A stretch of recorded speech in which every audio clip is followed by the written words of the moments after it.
Hello, and welcome back to my YouTube channel. I'm Eric Kane. I just went to a 6:15 a.m. Orange Theory fitness class because I woke up at like 5 and just, spinning thoughts. My mind was awake, even though my body was tired. It was tough, but it felt good. Anyways, not to beat around the bush, I just wanted to talk a little bit about this notion that some people have been talking about, that somehow House of the Dragon is woke, and that has become shorthand for a lot of things. I think both things that are true and untrue. You see people use the phrase woke to describe anyone on the left, which is bullshit. There's a whole sort of interscene civil war going on the left between maybe more old school leftists and the newer woke movement, which is kind of more of an identity-based movement, identity politics-based movement, whereas maybe like more old school leftists are more about about class and labor, which is where I would put myself. It's sort of more of an emphasis on class-based labor politics, where I think we can find a lot of common ground across cultural and political boundaries by focusing on the fact that working class people, middle class people should work together and eat the rich. Anyways, woke I think is more about there's the anti-racism movement, there's the sort of gender politics movement, gender identity, blah blah blah, all that stuff.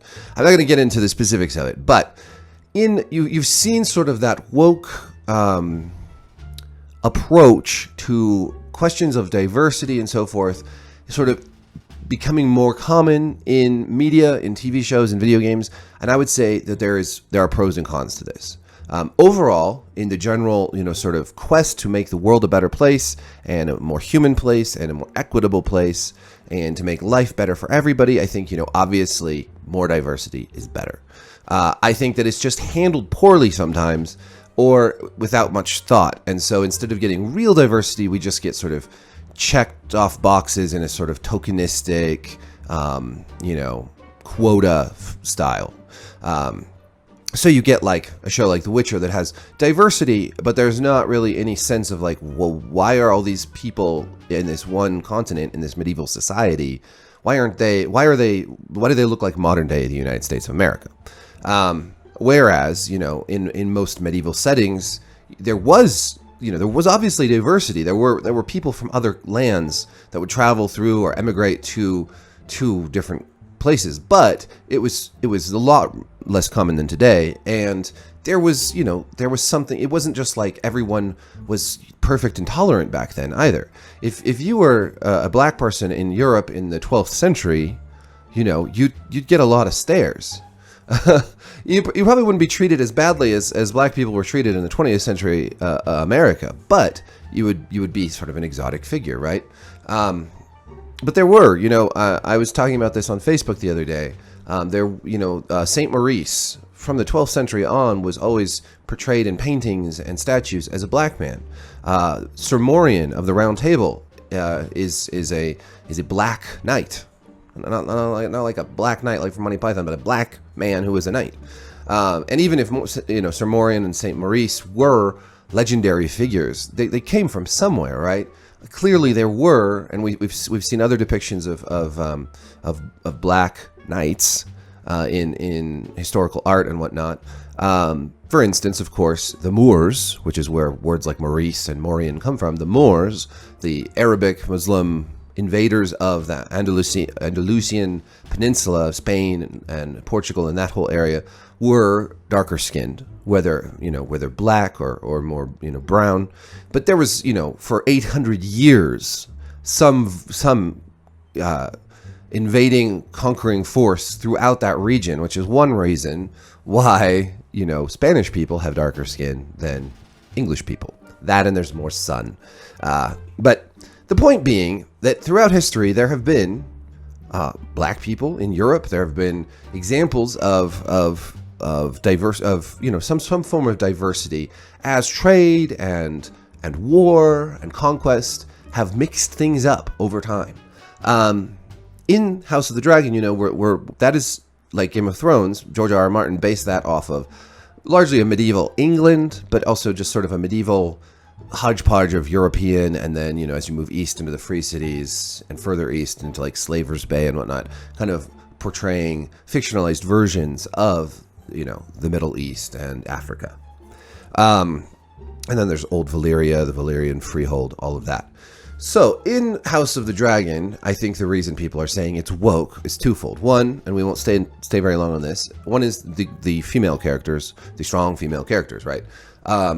People have said, well, this is focusing so much on, these women who want to have what men have, and it's so modern or whatever. But really, realistically, again, in English medieval history, the history of Henry I, whose male heirs were dead, who only had his nephew or his daughter to choose from to become heir, that led to the anarchy, to a civil war between Stephen, his nephew, and Matilda, his daughter.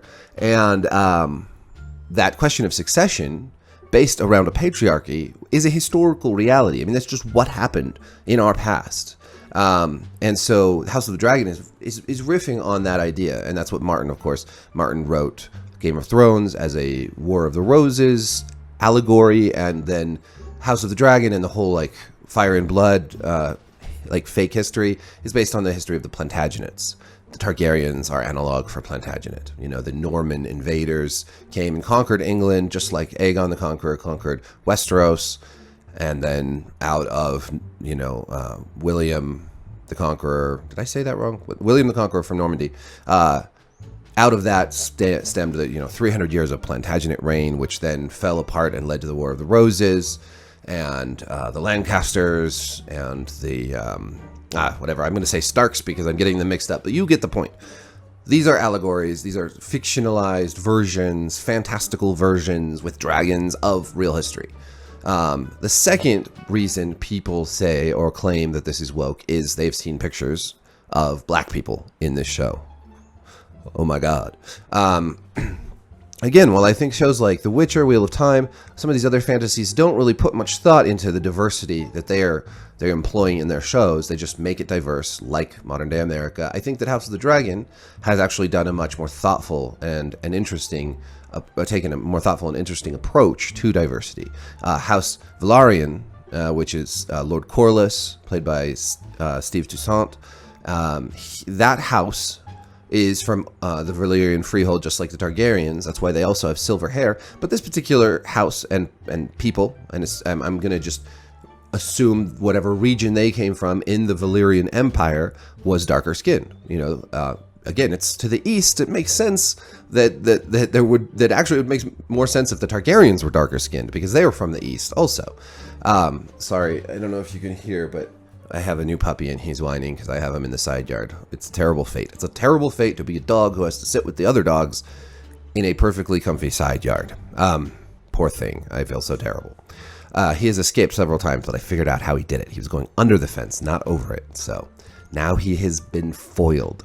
Anyways, I'll put a couple pictures up. His name is Bruno. He's a rescue dog, and he's really sweet, but he came from a bad first owner, so he's a little sensitive. Anyways, House Velaryon, Lord Corlys, the Sea Snake, Lord of Tides, Lord of Driftmark, husband to Rhaenys, Princess Rhaenys, the queen who never was. He's black. His siblings are black. His children are mixed race. This is how they've done diversity in House of the Dragon. And I think that there's a reason for it beyond just woke, right? First of all, they look awesome. Like, this whole house is like the coolest looking house of the whole, because when you have really dark skin and really white hair, that just looks badass. Lord Corlys is rad. I don't know. But really the reason is, in Game of Thrones, they start in Westeros, but then that story expands into all sorts of different areas. So naturally, just organically, they were going to have a diverse cast, because as you get into the East and you get, Grey Worm and all these other characters, and honestly, they probably could have done more, but like Khal Drogo, all that, you get into different peoples, different backgrounds, regions where people are darker. And so you naturally and organically get a diverse cast. Now, House of the Dragon takes place largely in King's Landing, largely in the Red Keep, almost exclusively in Westeros, right? Because it's just dealing with the succession of the Iron Throne and this family. Now, if they just stuck with that, pretty much they would just have a white cast. And I don't think it's unreasonable as the creators of a major blockbuster show to say, this isn't going to look good. Like, it's not going to look good to go from a pretty diverse Game of Thrones to a, like, exclusively white cast in a fantasy show. Now, if this had been, again, if this had been a more historical show, like about Vikings or something, you know, it would be a less imperative to have some diversity there. But if I were the creators of the show, I would want to do something similar, and not just because I would catch flack for it either. That's not what I'm trying to say, but just because it is good. It is, generally speaking, good to have a more diverse television shows, more diverse games, more, to have more representation and more people, welcomed into the fold is a good thing. And if you can do it in a thoughtful way with a good explanation for this in a medieval fantasy where there isn't the kind of diversity that you see in modern times, but you can have like this house from this region, whatever, then you can add diversity in a pretty organic way. And I think it's not just wokeness that's driving that. It's just basic, like, humanity, right? Human decency. Outside of sort of the more radical identity politics, I think people on all sides of the equation, except for actual racists, like, actually appreciate more diversity. I know, like, I grew up with diversity because my siblings are both Korean, my brother and sister. So I was always around it. I was around racism my whole life because people, since I was little, made fun of my siblings for being Asian. I mean, it happens even now, and it's messed up, man. So seeing more, seeing more diversity just in general, like having shows like Kingdom, which is a Netflix zombie show about 15th century Korea fighting Japan, like after a war with Japan, having this zombie apocalypse spring up, and that's a great show. And I like having more shows from more countries, and and having more diversity overall is a good thing, and we don't have to make it sort of this radical identity politics either. We don't have to say that, you don't have to. I know I get tired of all this white fragility crap and all the all white people are racist crap. Like, that doesn't help either. But neither does saying I've seen commenters make pretty horrible comments about like how Rhaenys would never marry a black man, and it's like, I'm sorry, have you been in Westeros? Like, this is a fantasy show. And even back in the day, I guarantee you that if there was a really wealthy, noble house that was black, that a European leader wouldn't hesitate marrying off their daughter to that family for the wealth and alliance that would bring. People didn't used to be so hung up on race. As they became when races started to merge more and created that, racial tension. Anyways, I'm going on too long. I've gone on for 13 and a half minutes here. I have to probably go check on that puppy. So thanks for watching.